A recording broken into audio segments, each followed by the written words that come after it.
नमस्कार दोस्तों, मैं पीयूष गुप्ता स्वागत करता हूं आपके अपने परिवार वेदार्थ क्लासेस के इस यूट्यूब चैनल पर। दोस्त, आज की क्लास में हम लोग 10वीं क्लास के चैप्टर नंबर 1 जिसका नाम वास्तविक संख्या है, उसके एक महत्वपूर्ण टॉपिक के बारे में चर्चा करेंगे। यह एक ऐसा टॉपिक है दोस्त जो कि आपके किताब में कहीं भी नहीं दिया हुआ है, लेकिन यहाँ से परीक्षा में हर एक साल आपको 1 से 2 सवाल देखने को जरूर मिलेगा। कौन ऐसा टॉपिक है जो कि आपके हमारे किताब में नहीं दिया है? हम बात कर रहे हैं सम संख्या, विषम संख्या, अभाज्य संख्या, प्रकृति संख्या, पूर्ण संख्या के बारे में। यहाँ से कितना भी खोजे कि सम संख्या कहाँ दिया है किताब में, पूर्ण संख्या कहाँ दिया है, विषम संख्या कहाँ दिया है, अभाज्य संख्या कहाँ दिया है, कहीं नहीं मिलेगा। लेकिन आप लोग क्वेश्चन बैंक उठाकर देखिए, ऑब्जेक्टिव उठाकर देखिए, यहाँ से आपको हर एक साल 1 से 2 सवाल आपको पक्का देखने को जरूर मिलेगा। तो आइए इन्हीं के बारे में हम लोग आज चर्चा करते हैं कि यदि सम संख्या होता है तो सम संख्या क्या होता है और यहाँ से कैसे कैसे सवाल पूछे जाते हैं। यदि भाज्य संख्या है तो भाज्य संख्या क्या होता है, यहाँ से कैसे कैसे सवाल पूछे जाते हैं। तो आइए बिना समय गवाए हम लोग क्लास की ओर आगे बढ़ते हैं और हम लोग समझने का प्रयास करते हैं कि सम संख्या क्या होता है, विषम संख्या क्या होता है और यहाँ से कैसे कैसे सवाल पूछ सकता है। तो देखिए दोस्तों, सबसे पहले हम लोग बात करेंगे प्राकृत संख्या के बारे में और पूर्ण संख्या के बारे में। प्राकृत संख्या और पूर्ण संख्या के बारे में बस हम लोग जानेंगे। यहाँ से अभी तक एक भी सवाल आपसे परीक्षा में नहीं पूछा गया, लेकिन सम संख्या से, विषम संख्या से, अभाज्य संख्या से, भाज्य संख्या से और सअभाज्य संख्या से भर भर के सवाल आपसे पूछा गया है।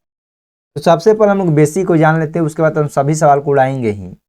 तो देखिए सवाल क्या दिया है। पहला पॉइंट है प्राकृत संख्या। तो हम लोग सभी लोग जानते हैं कि जो गिनती की संख्या होती है, गिनती की जो संख्या होती है उसे हम लोग प्राकृत संख्या का। तो गिनती की संख्या कहाँ से स्टार्ट होता है मेरे भाई? गिनती की संख्या होता है स्टार्ट 1 से, 2 से, 3, 4, 5, 6 और इसी प्रकार चलता जाएगा, उसे हम लोग कहेंगे प्राकृत संख्या। यानी गिनती की संख्या को हम लोग प्राकृत संख्या कहते हैं। यहाँ से क्या होता है, प्रश्न पूछता है? कुछ नहीं पूछता, बस आपको जानकारी होना चाहिए कि जो गिनती की संख्या होती है उसे प्राकृत संख्या कहते हैं। और दूसरा सवाल क्या पूछा गया है कि पूर्ण संख्या किसे कहते हैं? तो गिनती के परिवार में जब हम लोग शून्य को शामिल कर देंगे, गिनती के परिवार क्या होता है? 1 है, 2 है, 3 है, 4 है, 5 है, 6 है और इसी प्रकार चलता जाए।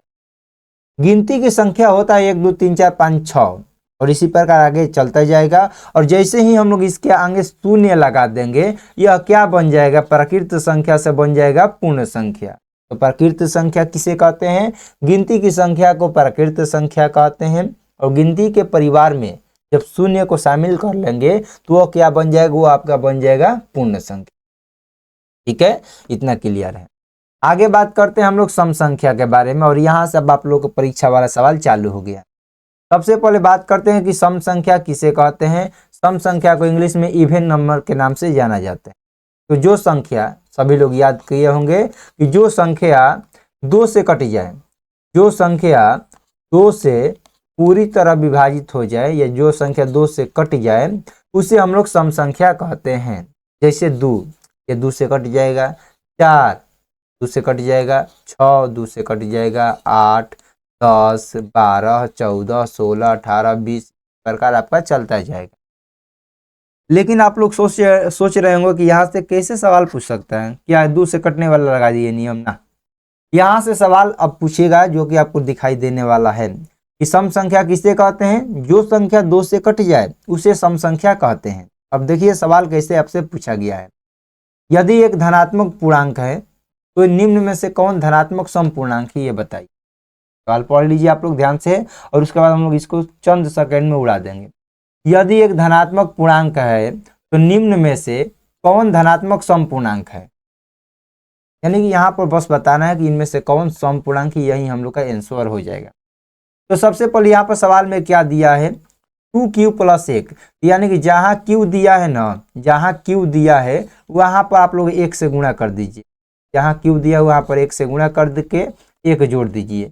तो 2 में 1 से गुणा करेंगे तो कितना हो जाएगा? 2 में 1 से गुणा करेंगे तो हो जाएगा आपका 2।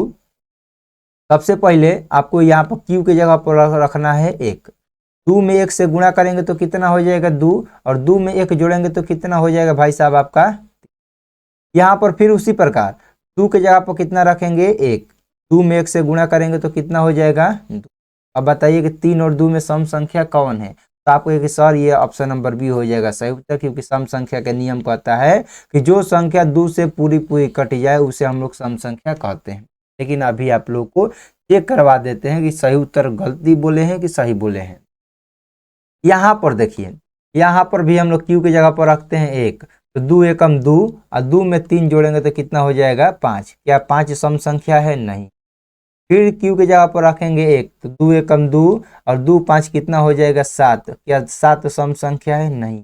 हम लोग का केवल एक ही ऑप्शन हुआ, उस ऑप्शन का नाम है ऑप्शन नंबर 3। तो अब आप लोगों को समझ में आ गया होगा। कुछ ऐसे भी होंगे जिनको समझ में नहीं आया है, तो अगला सवाल देखिए आपको समझ में आ जाएगा।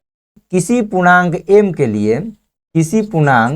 के लिए सम संख्या का रूप है, बस उसी प्रकार यहाँ भी नियम लगाते जाए। जहाँ आपको एक m दिखाई दे रहा है वहां पर आप क्या रखना है 1 रखना है। तो 1 में 2 जोड़ेंगे तो कितना हो जाएगा 3। क्या 3 सम संख्या है? नहीं है। फिर m की जगह पर रखेंगे हम लोग 1, तो 2 एकम 2, 2 1 कितना हो जाएगा 3। क्या 3 सम संख्या है? नहीं है। m की जगह पर रखेंगे 1, 2 एकम 2, क्या 2 सम संख्या है? तो आपको यस 2 सम संख्या है, इसीलिए सही उत्तर हो जाएगा ऑप्शन नंबर सी। m की जगह पर रखेंगे 1, 2 एकम 2, 2 में से 1 घटेगा 1। क्या 1 सम संख्या है? नहीं। तो इसीलिए हम लोग का सही उत्तर हो जाएगा ऑप्शन नंबर सी। ठीक है, अब समझ में आ गया होगा। अगला सवाल देखिए हम लोग क्या कह रहा है। अगला सवाल में दिया गया है कि 2 क्रमिक सम संख्याओं का HCF क्या होगा। कभी भी याद रखिएगा, 2 क्रमिक सम संख्याओं का HCF ज्ञात करने को कहे तो हमेशा जब भी कहेगा 2 को लगातार सम संख्या, 2 को लगातार सम संख्या, तो उनका मौसा हमेशा 2 होता है। नहीं अगर मालूम है कैसे होता है तो आप लोग समझिए। मान लेते हैं एक सम संख्या है 4 और एक सम संख्या है 6। यदि हम लोग इसका मौसा निकालते हैं तो 4 एकम 4 कटेगा तो हो जाएगा 2, 2 दूनी के 4, कट पीट के कितना बार में कट गया भाई साहब 2 बार में, तो इसीलिए हम लोग का मौसा हो गया 2। आप कोई भी संख्या उठा लीजिए, जैसे हम उठा लेते हैं 18 और 20, 18 भी सम संख्या है और 20 भी सम संख्या, तो 18 एकम कितना हो जाएगा 18 हो जाएगा, घटेगा तो हो जाएगा आपका 2। फिर 2 में हम लोग 18 से भाग करेंगे तो 2 9 18, कितना बार में कट गया भाई साहब 9 बार में, इसका मौसा कितना आ गया अभी भी 2। तो इसीलिए कभी भी 2 को लगातार सम संख्या पूछे और उसका मौसा पूछे तो हमेशा होता है 2। और ऐसा कहीं ऑप्शन में दिया है तो आपको यस सर ऐसा ऑप्शन में क्या है, ऑप्शन नंबर हो जाएगा बी इसका करेक्ट है। ठीक है, आगे बढ़ते हैं। अगला सवाल प्रश्न संख्या 4। यदि q एक धनात्मक पूर्णांक है तो, यदि q एक धनात्मक पूर्णांक है तो इनमें से कौन विषम पूर्णांक नहीं है। देखिए सवाल तो वही है लेकिन उल्टा कर दिया है। सवाल में पीछे क्या पूछा था, कौन सम पूर्णांक है, लेकिन यहाँ पूछा है कि कौन विषम पूर्णांक नहीं है। विषम नहीं है तो क्या होना चाहिए, वो सम होना चाहिए। सवाल में पूछा कि इनमें से कौन विषम नहीं है, तो विषम नहीं है तो सम होगा, काम खत्म। चेक करिए। तो सबसे पहले जहाँ q है वहां पर आपको क्या रखना पड़ेगा, तो जहाँ q है वहां पर आपको रखना पड़ेगा 1, 1 में 1 जोड़ेंगे तो कितना हो जाएगा 2, और यही हो जाएगा हम लोग का आंसर। भाई साहब विषम पूर्णांक नहीं है, तो यहाँ से तो 2 का ऑप्शन मिल गया भाई साहब, तो हम लोग कैसे मार सकते, 1 पर नहीं रखेंगे तो 2 पर रखेंगे। चलिए चेक कर ले। देखिए यहाँ पर हम लोग जैसे ही 1 रखा तो यहाँ पर 1 रखा तो 1 + 1 कितना हो गया 2 हो गया। यहाँ पर 1 रखा तो 8 एकम 8, 8 4 कितना हो गया मेरे भाई 12 हो गया। 8 एकम 8, 8 3 कितना हो गया 11 हो गया। 8 एकम 8, 8 7 कितना हो गया 15। अब आप लोग कहिएगा कि यहाँ पर तो 2 को सम संख्या होगा, कैसे मारेंगे, तो हमको समझ में आ गया कि 11 और 15 नहीं होगा। क्यों, क्योंकि सवाल में पूछा है कि विषम नहीं होना चाहिए। यदि विषम नहीं होगा तो क्या होगा, सम होगा। लेकिन यहाँ पर भी सम 2 हो गया, 2 हो गया और एगो 12 हो गया। इस सवाल को आप ध्यान समझिए। जब 1 रखने पर हम लोग का नियम काम नहीं करेगा तो हम लोग रखेंगे अब 2, क्या रखेंगे 2 रखेंगे। अब q की जगह पर कितना रखा जाएगा भाई साहब 2, यहाँ पर 2 और +1 कितना हो गया 2 + 1 हो गया हम लोग का 3। यहाँ पर हम लोग q की जगह पर रखेंगे 2, 8 दूनी कितना हो जाएगा 8 दूनी 16, 16 4 कितना हो गया 20। अब आप लोग बता सकते हैं कि कौन सम संख्या है, तो आपको यस सर हम बता सकते हैं कि ऑप्शन नंबर बी हो जाएगा इसका करेक्ट। देखिए सवाल वही था, बस इसका पूछने का तरीका अलग हो गया और आप लोग घबरा जाएंगे कि सवाल आ गया तो कैसे। घबराने की जरूरत नहीं है, सभी सवाल धाई धाई उड़। अगला सवाल देखिए, प्रश्न संख्या 5। प्रश्न संख्या 5 नहीं है, आ गया है पॉइंट नंबर 4। पॉइंट नंबर 4 क्या दिया है? पॉइंट नंबर 4 दिया है कि विषम संख्या किसे कहते हैं और यहाँ से कैसे कैसे सवाल पूछे जा सकते हैं, उन्हीं के बारे में हम लोग चर्चा करेंगे। तो विषम संख्या किसे कहते हैं? सम संख्या तो हम लोगों ने जाना कि जो संख्या 2 से कट जाए उसे हम लोग सम संख्या कहते हैं। और जब जो संख्या जो संख्या जो संख्या 2 से ना कटे उसे हम लोग क्या कहेंगे? विषम संख्या। जैसे में 1, 3, 5, 7, 9, 11, क्या ये कोई संख्या है जो 2 से कटेगा? तो आप कहेंगे नहीं सर, इनमें से कोई भी ऐसा संख्या नहीं है जो 2 से कटेगा। ये हम लोग क्या कहेंगे? विषम संख्या कहते हैं। तो विषम संख्या का परिभाषा सभी लोगों को मालूम है या नहीं मालूम है? तो याद रखिएगा, विषम संख्या से कहते हैं जो संख्या 2 से पूरी पूरी न कटे, जो संख्या 2 से पूरी पूरी न कटे उसे हम लोग कहते हैं विषम संख्या। लेकिन यहाँ पर एक छोटा सा आपको याद रखने वाली बात याद रखिएगा कि 2 लगातार या कोई भी दो गो संख्या विषम होगा। 2 लगातार विषम संख्याओं का मौसा, विषम संख्याओं का मौसा हमेशा 1 होता है। 2 लगातार विषम संख्याओं का मौसा हमेशा क्या होता है? 1 होता है। यदि बात कर देगा कि 2 को लगातार सम संख्या का मौसा कितना होगा, तो इसका हमेशा कितना होता है भाई साहब? अभी हम लोगों ने पढ़ा 2 होता है। तो 2 लगातार विषम संख्याओं का मौसा 1 होता है, 2 लगातार सम संख्याओं का मौसा 2 होता है। लेकिन कंडीशन यह है कि यहाँ से कैसे कैसे सवाल बन सकता है, अब उन्हीं के बारे में हम लोग चर्चा करेंगे।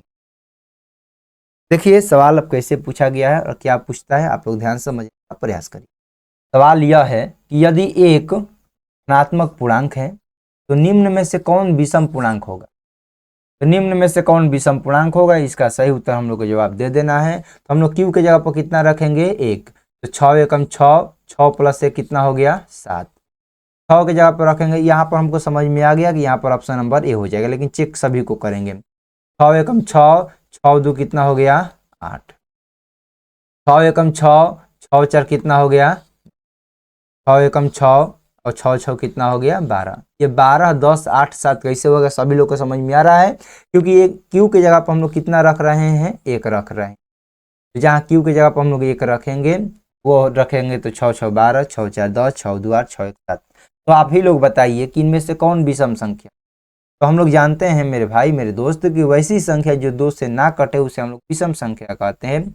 ये विषम संख्या नहीं है, ये विषम संख्या नहीं है, ये विषम नहीं है। हम लोग का ऑप्शन नंबर ए हो जाएगा इसका सही उत्तर। विषम संख्या कौन है? तो विषम संख्या ए हो जाएगा हम लोग का करेक्ट। आंख से मारेंगे आगे बढ़ जाए। अगला सवाल दिया है कि 2 लगातार विषम संख्याओं का मौसा कितना होता है? ये 2024 फर्स्ट शिफ्ट में पूछा गया सवाल है और हम अभी आपको बताए कि 2 लगातार विषम संख्याओं का मौसा हमेशा 1 होता है। मार देंगे ऑप्शन नंबर बी इसका सही उत्तर। अगला सवाल दिया है कि 0 और 50 के बीच में विषम संख्या कितना है? हमें लगा कि इस सवाल का आंसर आपको बताना चाहिए, तो इस बात को याद रखिएगा। कभी पूछेगा कि 0 से 50 के बीच में विषम संख्या कितनी है या सम संख्या कितनी है? तो 0 से 50 के विषम संख्या भी 25 से होता है और 0 से 50 के बीच में सम संख्या भी कितना होता है मेरे भाई? 25 होता है। तो सही उत्तर हो जाएगा ऑप्शन नंबर बी। क्यों होता है? तो देखिए 1 2 3 4 5 6, इसमें आप लोग बताइए, इसमें बताइए कितने सम संख्या है और कितने विषम संख्या। टोटल 0 से 6 में मान लीजिए 0 से हम 6 उठाए हैं।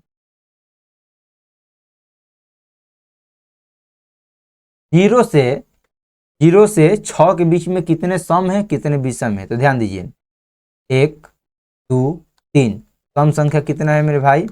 3 गो। विषम संख्या कितना है? 1 2 3। क्या समझ में आया अब आप लोग को? तो इसीलिए 0 से 50 के बीच में विषम संख्या, इस सम संख्या भी हो जाएगा 25। लेकिन कभी कभी क्या होता है 0 को भी सम संख्या में शामिल कर दिया जाएगा तो वो हो जाएगा 26। लेकिन नियम के अनुसार एक 0 से 50 के बीच में सम संख्या भी 25 और विषम संख्या भी 25 होता है। आगे बढ़ते हैं प्रश्न संख्या 4, और प्रश्न संख्या 4 नहीं है, पॉइंट नंबर 4 है। एक है अभाज्य संख्या है और एक है भाज्य संख्या। अभाज्य संख्या और भाज्य संख्या से हर एक साल का नाता है, एक सवाल पूछा जाएगा आपसे परीक्षा में, तो ध्यान से समझने का आप लोग प्रयास कीजिएगा कि अभाज्य संख्या किसे कहते हैं। जो लोग लिखना चाहते हैं लिख सकते हैं कि वैसी संख्या जो एक से कटे, ओहो, वैसी संख्या जो एक से तथा अपने आप से कटे उसे अभाज्य संख्या कहते हैं।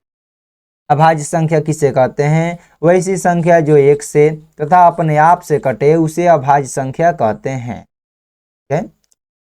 यहाँ पर याद रखने वाली बात क्या है, पहले जैसे में जान लेते हैं कि जैसे में कौन कौन संख्या हो जाएगा। तो मेरे भाई सबसे पहले हो जाएगा 2, उसके बाद हो जाएगा 3, उसके बाद हो जाएगा 5, 7, 11, 13, 17, इसी प्रकार आप लोगों को बढ़ते जाना है। तो वैसी संख्या जो एक से कटे तथा अपने आप से कटे उसे हम लोग अभाज्य संख्या कहते हैं। यहाँ पर याद करने वाली बात क्या है? तो याद करने वाला बात यह है, याद रखिएगा कि सबसे पहले सबसे छोटी अभाज्य संख्या, सबसे छोटी अभाज्य संख्या क्या होता है? तो सबसे छोटी अभाज्य संख्या होता है 2। बहुत सारे लोग ऑप्शन नंबर दिया रहेगा ऑप्शन में 1, उसको मारकर आ जाएंगे, लेकिन ऐसा नहीं करना है। सबसे छोटी अभाज्य संख्या होता है 2। दूसरा पॉइंट याद रखना है कि कोई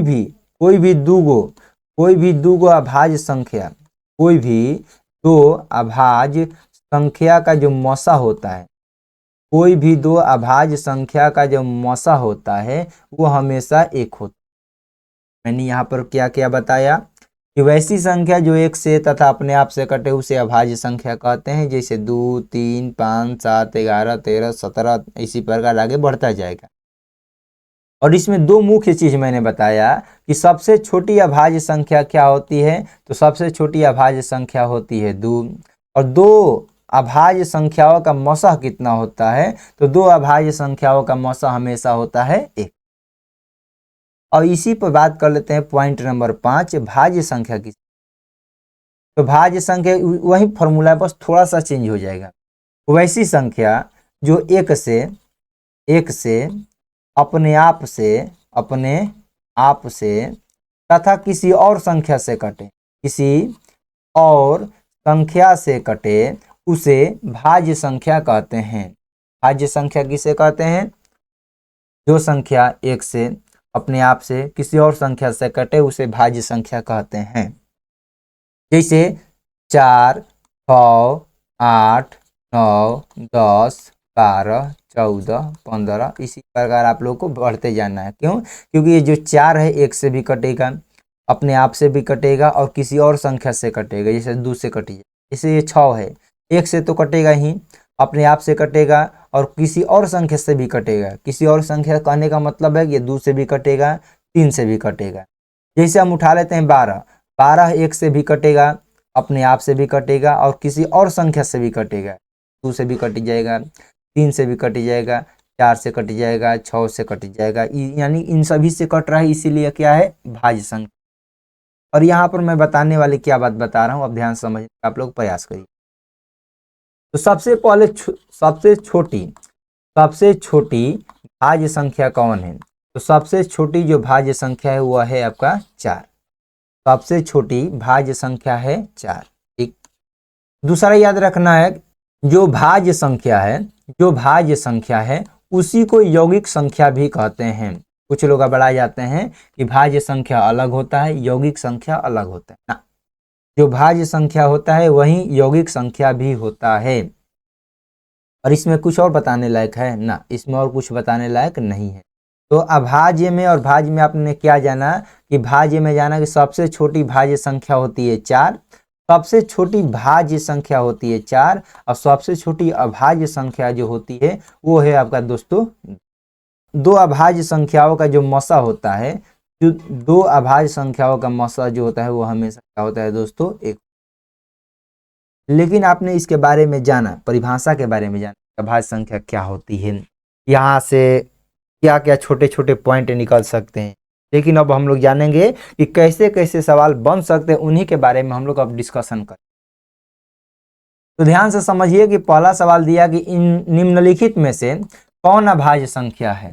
निम्नलिखित में से कौन अभाज्य संख्या है? तो अभाज्य संख्या किसे कहते हैं? जो संख्या एक से कटे और अपने आप से कटे उसे हम लोग क्या कहते हैं? अभाज्य संख्या। क्या 27 अपने आप से कटेगा? ना, 27 3 से भी कटेगा, 9 से भी कटेगा, इसीलिए यह अभाज्य संख्या नहीं है।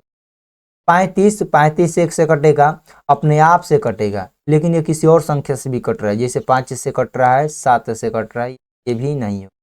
अभाज्य संख्या की यही कहा नाम है कि मैं अपने आप से कटूंगा, किसी और से कटने वाला नहीं हूं। जैसे ये 13 है, क्या 13 किसी और संख्या से कटेगा? तो आप कहेंगे नहीं, 13 किसी और संख्या से कटने वाला नहीं है, इसीलिए सही उत्तर हो जाएगा ऑप्शन नंबर सी।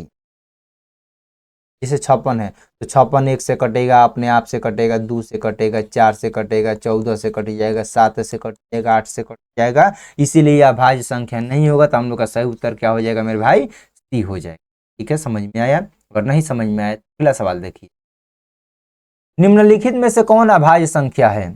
अब बताइए इनमें से कौन है। 2021 सेकंड शिफ्ट में पूछा गया सवाल है। देखिए आप ही लोगों को समानता का अधिकार मिल जाएगा। 2021 फर्स्ट शिफ्ट में आसान आसान कौन कटेगा? जो कटेगा वो अभाज्य नहीं है, जो नहीं कटेगा वो अभाज्य है। लेकिन यहीं पर आप ध्यान दे दीजिए, 91 दे दीजिए, क्या है 213 दे दिया है, 50 दे दिया, 40 दे दिया है। हम लोग जानते हैं कि 91 जो है 13 से कट जाएगा, 7 से कटेगा, इसीलिए अभाज्य संख्या नहीं है। ये जो 213 है, इनको यदि कटने वाला नियम याद है तो आपको जानकारी होना चाहिए कि देखिए ये 3 से कट जाएगा और ये भी 3 से कट जाएगा, यानी कि ये भी अभाज्य संख्या नहीं है। लेकिन जो 41 है ये किसी भी संख्या से कटने वाला नहीं है, इसीलिए इसका सही उत्तर हो जाएगा ऑप्शन नंबर सी। तो इनमें से कौन अभाज्य संख्या है? तो 41। आगे देखते हैं अगला सवाल।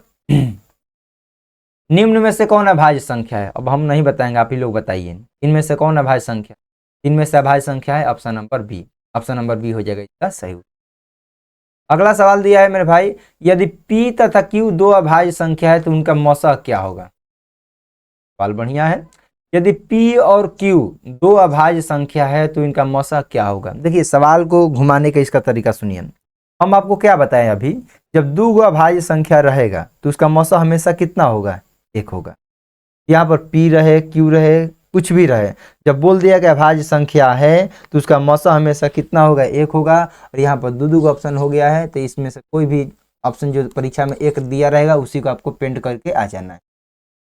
तो कोई भी दो अभाज्य संख्या है तो उसका मौसा कितना होगा? एक होगा। अगला सवाल देखिए, दो या अधिक अभाज्य संख्याओं का मौसा कितना? ये भी वही सवाल, 2 कहे या 5 कहे या 50 कहे, कभी भी अभाज्य संख्या है तो उसका मौसा हमेशा होता है एक। अगला सवाल है कि सबसे छोटी भाज्य संख्या और सबसे छोटी अभाज्य संख्या का मौसा कितना? क्या सवाल पूछा? तो आप लोग बताइए कि सबसे छोटी भाज्य संख्या क्या होती है? तो सबसे छोटी भाज्य संख्या होती है 4 और सबसे छोटी अभाज्य संख्या क्या होती है? 2। और इसका मौसा कितना हो जाएगा? 2 दूनी के 4, कट पिट गया, कितना आंसर हो जाएगा हम लोग का दोस्तों? 2। ऑप्शन नंबर कहीं दिया है तो ऑप्शन नंबर बी हो जाएगा इसका करेक्ट आंसर। अगला सवाल दोस्तों दिया गया है, अगला सवाल दिया है कि सबसे छोटी अभाज्य संख्या और सबसे छोटी भाज्य संख्या का गुणनफल कितना होगा? सबसे छोटी अभाज्य संख्या और सबसे छोटी भाज्य संख्या का गुणनफल कितना? आप बताइए कि सबसे छोटी अभाज्य संख्या होती है 2 और सबसे छोटी भाज्य संख्या होती है 4 और गुणनफल मतलब होता है गुणा, गुणा करेंगे तो कितना हो जाएगा? 8। और यही हो जाएगा हम लोग का सही उत्तर, ऑप्शन नंबर का करेक्ट। तो दोस्तों आज की क्लास में हम लोगों ने क्या जाना? प्राकृत संख्या क्या होती है, दूसरा जाना कि पूर्ण संख्या क्या होती है, तीसरा हम लोगों ने जाना कि सम संख्या क्या होती है, चौथा जाना कि सम संख्या क्या होती है, पांचवा हम लोगों ने जाना कि अभाज्य संख्या क्या होती है, छठवां हम लोगों ने जाना कि भाज्य संख्या क्या होती है, सातवां क्या था? स्व अभाज्य संख्या, स्व अभाज्य संख्या। बहुत बढ़िया, स्व अभाज्य संख्या। तो सहअभाज्य संख्या में दो तरीका से पूछेगा कि दो सहअभाज्य संख्याओं का मौसा कितना, सहअभाज्य संख्याओं का मौसा कितना होता है? तो सहअभाज्य संख्याओं का मौसा होता है तो 1। सहअभाज्य संख्याओं का मौसा होता है 1। और दूसरा ऐसे पूछ देगा, 4 गो ऑप्शन दे देगा, 6 9 12 15 21 28 28 29। बताइए कि इनमें से कौन सा अभाज्य संख्या है। देखिए जो दोनों कट जाएगा किसी संख्या से, जो जैसे 6 9 है, यदि ये किसी संख्या से दोनों कट जाएगा ये सअभाज्य संख्या नहीं होगा। जैसे ये 6 है और ये 9 है, 6 9 किसके पहाड़ा में आता है, तो आपको एक 3 के पहाड़ा में आता है, 3 6 भी कट जाएगा और 3 से 9 भी कट जाएगा, इसीलिए ये सअभाज्य नहीं होगा। 12 15 है, 12 15 किसके पहाड़ा में आता है, तो आपको 12 3 के भी पहाड़ा में आता है और 15 भी 3 के पहाड़ा में आता है, ये भी नहीं होगा। यहाँ पर दिया है 21 और 28, 21 28 किसके पहाड़ा में आता है, तो आपको सर 7 के पहाड़ा में 21 भी आता है और 7 के पहाड़ा में 28 भी आता है, इसीलिए यह भी नहीं होगा। लेकिन जो 28 और 29 है, क्या यह किसी संख्या से कटेगा, कोई भी संख्या उठाकर देख लीजिए जो किसी के पहाड़ा में आता होगा, तो आपको एक नहीं सर 28 29 ये किसी से नहीं कटेगा, इसीलिए हम लोग का सअभाज्य हो जाएगा 28 29।